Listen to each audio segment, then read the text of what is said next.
আমি কংগ্ৰেছৰ সৈতে মিলি একেলগে নিৰ্বাচন খেলিম। বিৰোধী ঐক্যৰ বৈঠকৰ অন্তত এই ঘোষণা অখিল গগৈ আৰু লৰিণজ্যোতি গগৈ। বিজেপিক উৎখাত কৰিবৰ বাবে ঐক্যবদ্ধভাৱে নিৰ্বাচন খেলাৰ সিদ্ধান্ত হ'ল বৈঠকত। বিৰোধীৰ একতা ৰামধেনু সদৃশ বুলি মন্তব্য অখিল গগৈ। লগতে বিজেপিৰ চৰকাৰখনক জাতিৰ বোজা, মুখ্যমন্ত্ৰীক অসমীয়া জাতিৰ ঘাতক আখ্যা ৰাইজ দলৰ সভাপতিজনৰ। আজিৰ সভাখনত এটাই মূল সিদ্ধান্ত হৈছে যে বিজেপি চৰকাৰখন অসমীয়া জাতিৰ কাৰণে বুজাত পৰিণত হৈছে, বুজা বাৰ্ডেন, আৰু হিমন্ত বিশ্ব শৰ্মা অসমীয়া জাতিৰ ঘাতকত পৰিণত হৈছে।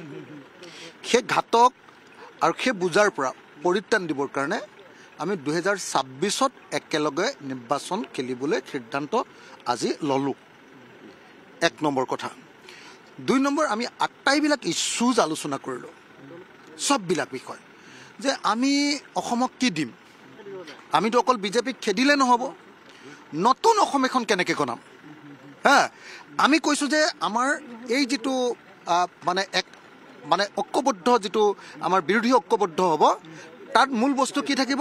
4টা: ৰাষ্ট্ৰীয় দল, আঞ্চলিক দল, জনগোষ্ঠীয় দল, আৰু 4 নম্বৰ লেফ্ট। তাৰমানে nationalism, ৰিজনেলিজিম, ethno nationalism and left, সকলোবিলাকৰ এটা ৰামধেনু সদৃশ একতাৰ আজি সিদ্ধান্ত লোৱা হৈছে। বিজেপিক অসমৰ মাটিৰ পৰা উৎখাত কৰিবৰ কাৰণে আমি বিৰোধীয়ে ঐক্যবদ্ধভাৱে নিৰ্বাচন খেলিম। আমি আজি এই কথাটোৱে আনুষ্ঠানিকভাৱে আমাৰ মাজত সিদ্ধান্ত হৈছে। বাকী ৰূপৰেখা যিটো হ'ব, ৰণকৌশল আৰু ৰূপৰেখা, সেই সম্পৰ্কত আমি পৰৱৰ্তী দিনসমূহত আলোচনা বিলোচনা কৰি বিভিন্ন পৰামৰ্শ আহিছে।